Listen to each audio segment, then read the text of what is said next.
11 horas e 29 minutos. Bom dia, sejam bem-vindos, bem-vindas. 27 graus é a temperatura neste momento. Obrigado pela companhia, sempre importante ter você com a gente aqui. E olha, a minha convidada aqui no Bianca News de hoje é uma pessoa a qual eu admiro muito, pela profissional que ela é, pela pessoa também. Eu a conheci pouco tempo depois que cheguei aqui em Umuarama, isso no começo lá de 2015.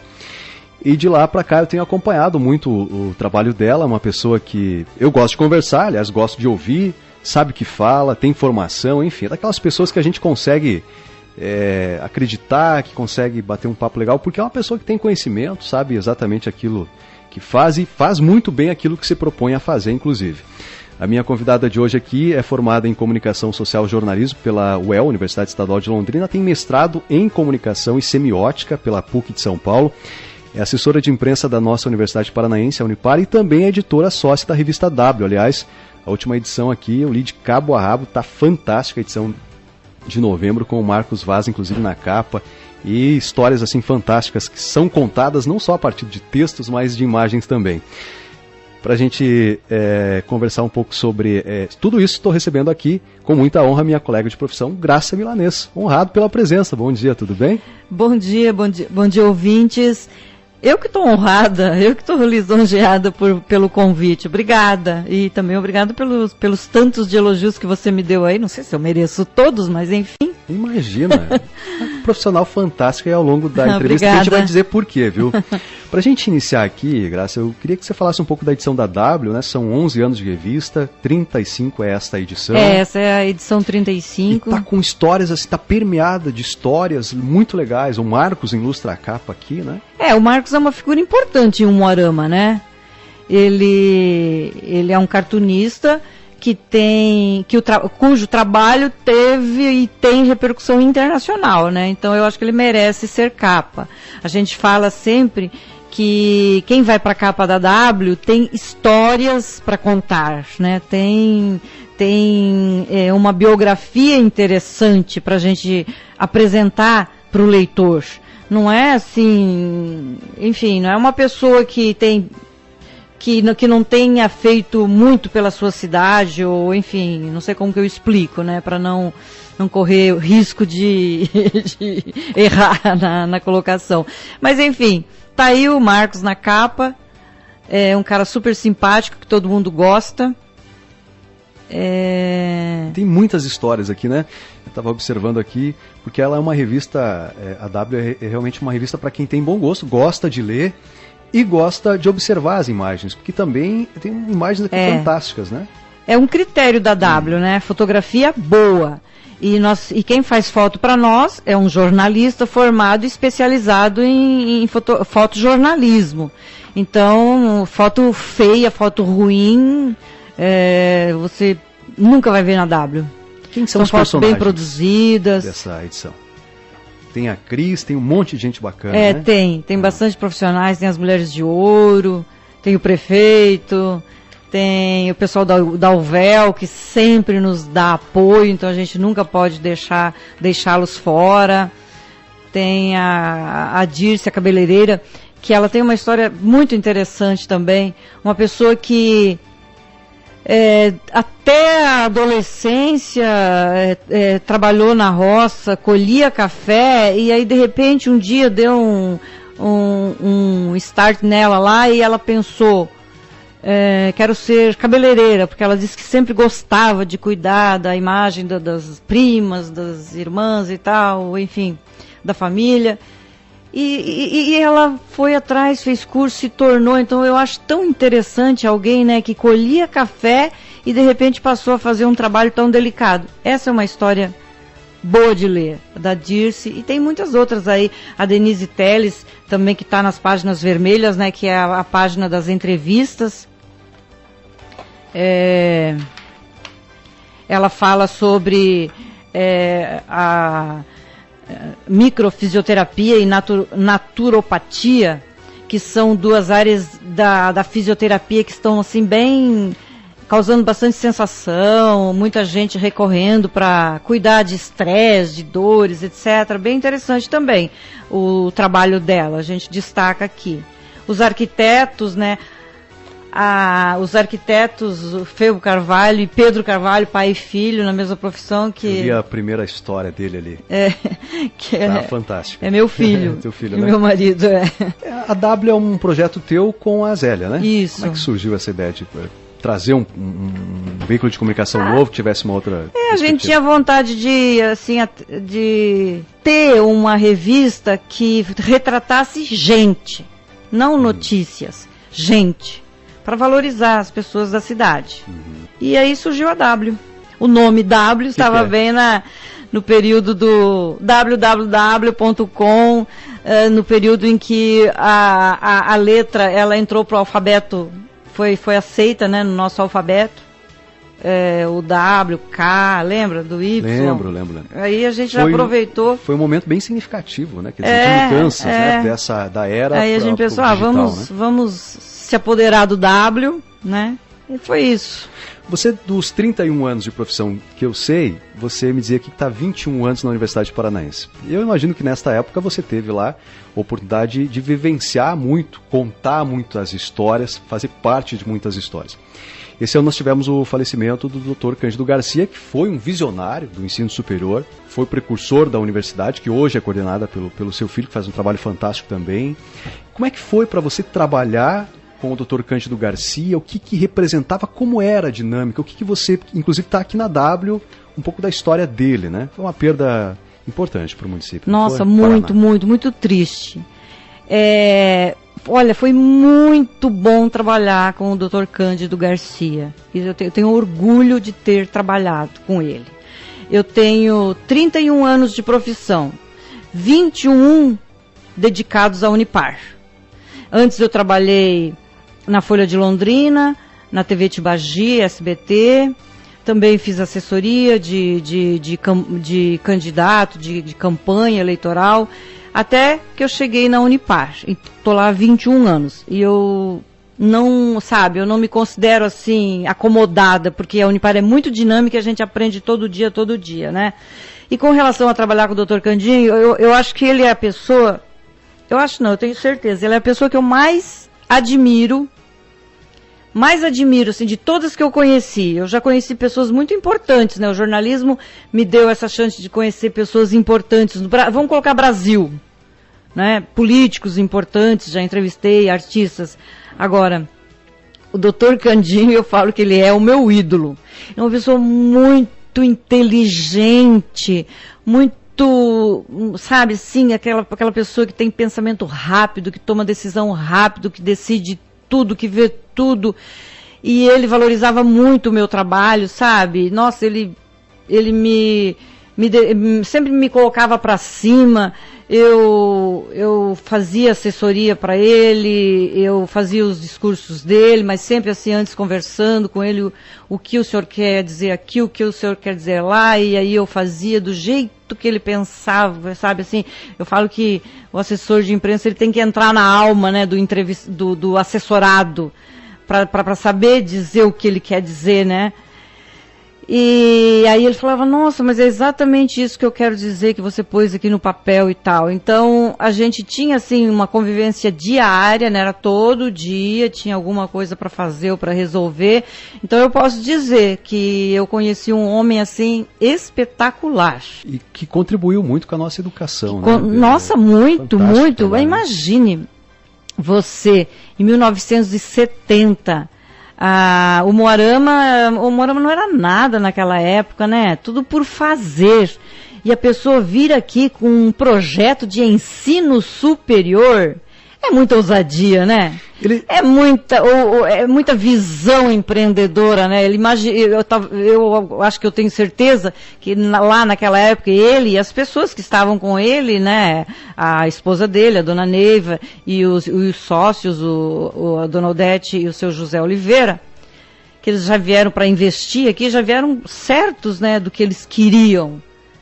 Aí você se depara com uma cidade toda empoeirada, uma cidade pequena, uma cidade, né? E não, nós vamos investir em ensino superior. Imagine o quanto ele não tem de importância para nós. Para o Paraná. Paraná, né? Os filhos trouxeram muito isso do pai, né? Porque eu percebo, por exemplo, apesar de não conhecer muito, mas os poucos momentos em que conversei, que tive o prazer e a honra de conversar com o nosso reitor aqui, também extraordinário, uma pessoa da melhor qualidade, fina, de uma fineza, assim, que é extraordinária, né? Porque isso é reflexo da família, do que o pai também Sim. O ensinou, né? Eu falo que o reitor, ele pegou o lado bom da Dona Neiva e o lado bom do Dr. Candinho, né? E misturou. O Dr. Carlos Eduardo, ele é uma pessoa inteligentíssima e é um líder muito competente. Ele sabe administrar a Unipar sem brigar com ninguém, não tem aqueles chefes que às vezes são chatos, chamam a atenção, você errou, porque tal, não, com ele é tudo na diplomacia. E isso, assim, em todos os escalões, dos diretores aos colaboradores da administração, professores, todos. Ele tem esse relacionamento diplomático, ele é uma pessoa simpática, amável, sempre. Trata todo mundo igual, conversa com todo mundo. Trata todo mundo igual. Ô, Graça, são 21 anos. Nesse tempo você contou muitas histórias.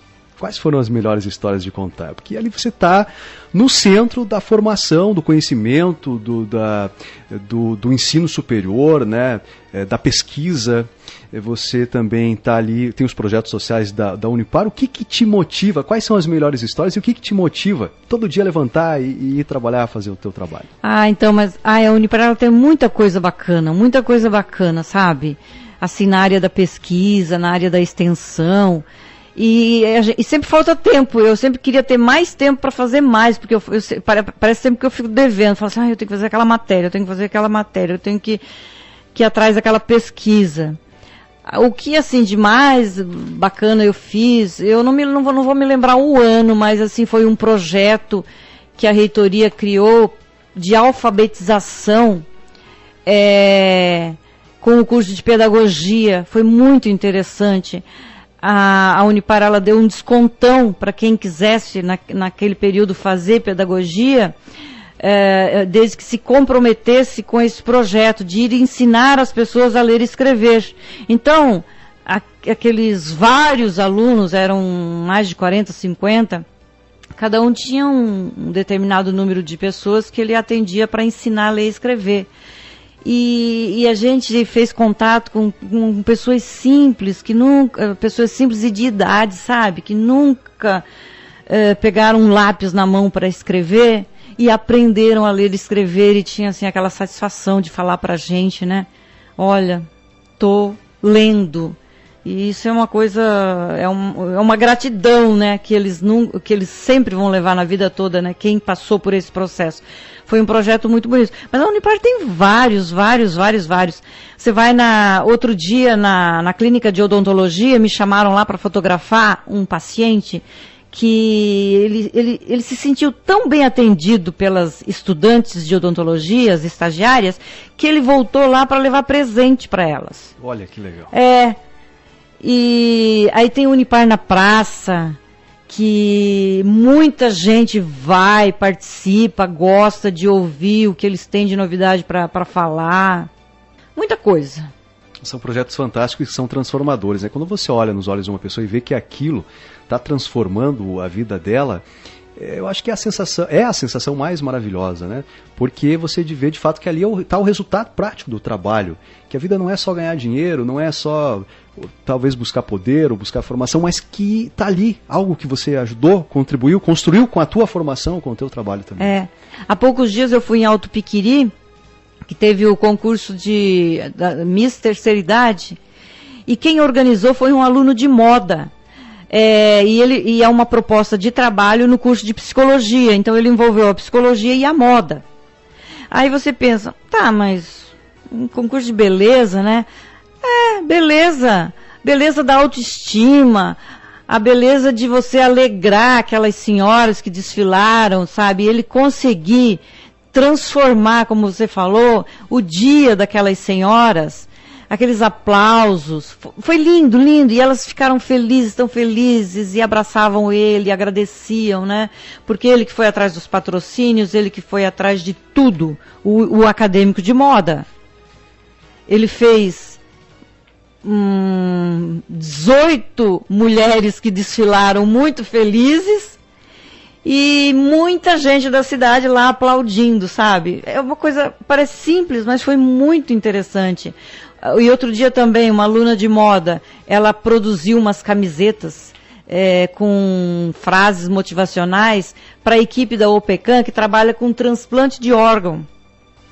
Nossa, elas ficaram assim tão felizes, porque aí elas criaram um loginho para a comissão, que trabalha com isso, lá da OPECAM. E fizeram as camisetas lindas, né? Elas não sabiam como agradecer as profissionais da comissão, lá da OPECAM. Então eu vi também isso, sabe? Refletido, né? O trabalho do aluno transformando, como você falou. Quando se faz com amor, quando se tem dedicação, a gente consegue mudar, de fato, a vida das pessoas. Você é uma pessoa que tem uma formação incrível, aliás, não só na área da comunicação, mas você tem um mestrado em semiótica, em comunicação e semiótica.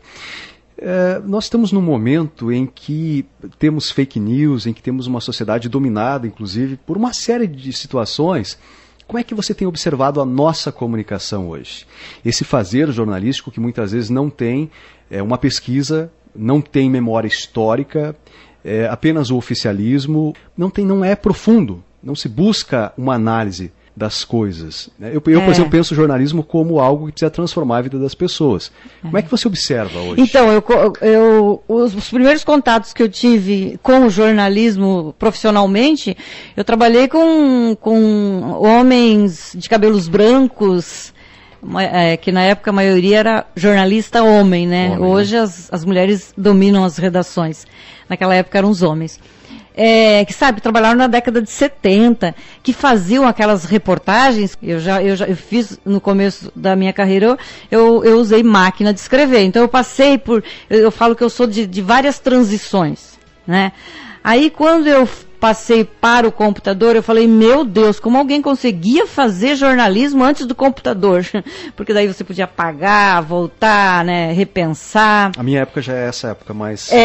mais light, né, mais fácil, vamos dizer assim. E aí um dia eu conversava com um jornalista novinho, e eu falei essa frase para ele, né, eu não sei como que eles conseguiam fazer jornalismo sem computador, e ele falou, e eu não sei como que vocês conseguiam fazer sem internet.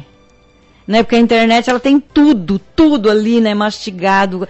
A informação que você precisa está na mão. Eu, por exemplo, uma vez quando eu trabalhava na TV, eu fiz uma matéria sobre Jeep num domingo à tarde, que teve um encontro de jipeiros. E eu queria saber que ano que foi inventado, né, entre aspas, o Jeep. Eu não sabia, e para quem que eu ia perguntar? E eu queria pôr na matéria, né? E ninguém sabia das pessoas que eu entrevistei, né? Aí eu lembrei do engenheiro mecânico na cidade, o Fernando Scanavaca, liguei para ele, aí ele me falou e tal, né? Nunca esqueço disso. Hoje não, hoje você, né, coloca ali no Google e tem a resposta na mão, né, muito fácil. Bom, mas aí você me falava dos fake news. Eu acho, sabe, sempre existiu fake news, boato, em campanha política, quando não existia redes sociais. Era panfleto, né? Era panfleto, ou então era de boca a boca mesmo. Os caras inventavam coisas absurdas às vezes, sabe, do candidato oponente. Tipo, o candidato A inventava assim, ó, vai lá naquela vila tal e espalha a notícia de que o fulano, depois que cumprimenta um pobre, lava as mãos com álcool. E aquilo pegava de um jeito que o candidato que foi vítima tinha que se explicar, assim, sabe, de tudo quanto é jeito. E muitas outras que eu presenciei, né, na época que eu trabalhava, eu falava, meu Deus. Então a fake news, ela facilitou e ampliou, né? Mas tudo isso traz um compromisso maior do profissional, não traz? Então, aí eu acho baú, a gente volta a valorizar o jornalismo. Porque, assim, num passado recente, há pouco tempo, há poucos anos, começava, agora com a internet não precisa mais jornalista, profissional de jornalismo, ele não é essencial mais para a sociedade, todo mundo pode noticiar, pode pôr a notícia, mas aí as pessoas esquecem que existe uma palavra que chama credibilidade. Tá? Então, quando você quer saber se a notícia é verdadeira, você vai no UOL, que tem credibilidade. Você não vai em qualquer site, não é assim? Citei o UOL como exemplo. Você vai no site da Folha de São Paulo, aí você sabe, né, que tem credibilidade. Mas alguém produziu aquilo, né? Alguém teve tem jornalista, entendeu? E outra, o jornalista, ele filtra os assuntos.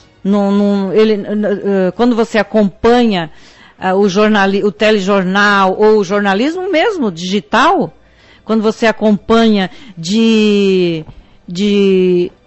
sites ou tradicionais ou não, mas enfim, de sites confiáveis e bons de qualidade, você sabe que você pode ler tranquilamente e acreditar naquilo que você está... Acreditar entre aspas também, né? Porque... Construção da notícia é exato, bastante dinâmica. Pelo menos no respeito à técnica e tal, a gente tem quase que todas as chances de acreditar nisso, né? Jornalismo investigativo parece assim que está voltando com mais intensidade. A gente tem visto, eu tenho visto, né? Não sei se você concorda, mas eu tenho visto assim muito, sabe, em nível nacional principalmente, né? Assim, aqui na cidade ainda nós somos bem mornos, né? Vamos dizer assim, no jornalismo, né? Acho que a gente precisa ser papel transformador, né? Não basta só ser... Mas é que a gente também mora numa cidade muito pequena, né? Eu fico falando, puxa vida, como é que você pode, né, denunciar um cara, de repente você tá na rua, já dá de cara com ele, é uma cidade muito pequena, é difícil, né? É muito difícil. Pra gente encerrar aqui, bateria papo com você a manhã inteira aqui, mas por conta do horário. Eu queria saber um pouco da tua história. Você chegou aqui, você é natural de Meleiro, Santa Catarina, né? Como é que foi essa ida lá, essa vinda para o Paraná, a tua depois formação na universidade em Londrina, a vinda para Umuarama, o trabalho na Paraná, como é que foi tudo isso? Eu em Meleiro, onde eu nasci, é uma cidade muito pequena de Santa Catarina, tem 7 mil habitantes, mas é uma cidade boa, tem economia boa. E eu, desde criança, eu queria muito estudar, e na época, lá atrás, não tinha segundo grau. Aí eu fui fazer o segundo grau numa cidade maior, mudei de cidade, né, com 15 anos, e para fazer o segundo grau, olha só. Aí depois eu entrei na faculdade, comecei a fazer ciências biológicas, mas aí eu não gostei. E aí o meu irmão, ele trabalhava na Folha de Londrina, que Folha de Londrina é do meu tio. O fundador da Folha de Londrina é irmão do meu pai, o João Milanês. Você viu que tem uma edição ali na portaria, né? Uhum. Você é leitor do Folha de Londrina aqui. E aí o meu irmão já trabalhava lá, ele falou, por que você não vai para Londrina, né? Aí eu fui e tal, mas aí eu queria fazer odonto, porque eu achava que odonto dava mais dinheiro e tal, né? Aquela época eu pensava, né? Até que um dia, e aí eu prestava vestibular e aí eu não passei 2 vezes em odonto, porque era muito concorrido também lá na UEL. Era assim, 100 por 1, sabe? Até que o meu primo falou, mas você tem que fazer jornalismo. Eu falei, o meu primo, eu lembro dele até hoje, como ele falou, e aí eu falei, nossa, legal. Aí foi quando eu, então, comecei a morar em Londrina para fazer jornalismo na UEL. Me formei. Aí tem até uma história interessante, que quando... Daí o meu noivo veio para Umuarama e queria que eu viesse também. Mas eu não queria vir sem emprego, eu trabalhava na Folha na época, né? Aí surgiu uma vaga na TV Tibagi. Aí eu fui fazer o teste e tal. Eu falei, nem que for para trabalhar em Apucarana, né? Sei lá, porque na época a sede da Tibagi era Apucarana. Ainda é hoje, né? Aí o editor falou assim, só que essa vaga é para Umuarama. Você vai? Eu falei, mas é para lá mesmo que eu quero. Olha só que interessante, né? A vaga era para Umuarama. Aí eu vim para cá em 88. Aí já logo nós casamos assim e para para um não ter que morar numa pensão e outro na outra pensão. E aí o trabalho já começou na sequência na TV Tibagi. Aí fiz muita reportagem nessa região, muita reportagem. Nossa, essas cidades aqui das redondezas, conheço todas. Que bacana, bacana. E aí, de lá para cá, se vão depois 21 anos na Universidade Paranaense. Aí depois que eu entrei na Unipar, aí eu sosseguei, né? Porque trabalhar na TV... Sossegou, mas não parou, porque você tem um mestrado, você fez um mestrado depois disso, né? Porque na TV... eu estava me desgastando muito, porque você viaja muito, e aí os meus filhos começavam a crescer, 4 anos, 3 anos, eu falei, não dá. Aí a Unipar, então, ela veio assim como um presente, né? Porque daí deu certo, eu comecei a trabalhar na Unipar, ganhando mais até, e viajando menos, muito menos. Conseguiu cuidar da família? Consegui cuidar da família, dos meus filhotinhos. Graça, eu quero imensamente agradecer pela conversa, pelo prazer desses momentos aqui. A gente percebe que você tem brilho no olhar quando fala da profissão. Eu também sou um cara extremamente apaixonado por jornalismo, por comunicação. Penso que a gente precisa ser, de fato, agentes transformadores. Costumo dizer que não basta segurar microfone. A gente tem que fazer a diferença em tudo aquilo que a gente se propõe a fazer. E o jornalismo, para mim, é esse caminho. Porque é o caminho em que eu tenho para conversar com a sociedade, para contar boas histórias e também para ajudar esta sociedade que tanto auxilia e precisa da gente. Parabéns pelo teu trabalho lá. Obrigada. Na Unipar, da revista. Obrigada. Né, e por ser também agente de transformadora, por contar tantas histórias e nos agraciar com uma revista como a W, que está fantástica, está muito legal, deliciosa de ler realmente. E que eu costumo dizer que é uma revista escrita da primeira à última página, né? Não tem Ctrl+C, Ctrl+V, copia e cola, né? Como muitas revistas que tem na cidade. Eu também não me importo de falar isso. Eu vejo que a cidade tem muita revista, mas a maioria não passa de um catálogo de anúncios. Outras revistas, elas não têm padrão de linguagem, não tem um padrão gráfico. Então, sei lá, né? A gente trabalha muito nessa revista para ela ficar com... Como ela está, sim. Como ela está, como uma revista de verdade. Uma revista de verdade. Da nossa autoria, né? A gente não copia texto da internet e põe para o povo ler. E tem revista que copia e nem coloca fonte. Que eu acho isso um absurdo. Então, eu acho que nós, do jornalismo, a gente tem que ficar atento a isso, né? E incentivar os bons trabalhos. Por isso que eu agradeço você. Imagina. Por esse momento aqui. Obrigado, viu? Um abraço. Para você também. Conversei com a Graça Milanês, jornalista, colega, né? Ela é uma das proprietárias da revista W, tem esse trabalho fantástico, assessora de comunicação da Universidade Paranaense, enfim, uma história fantástica que a gente pôde contar aqui. Essa entrevista depois vai estar no nosso site na internet, no biancafm.com.br, também na nossa rede social no Facebook.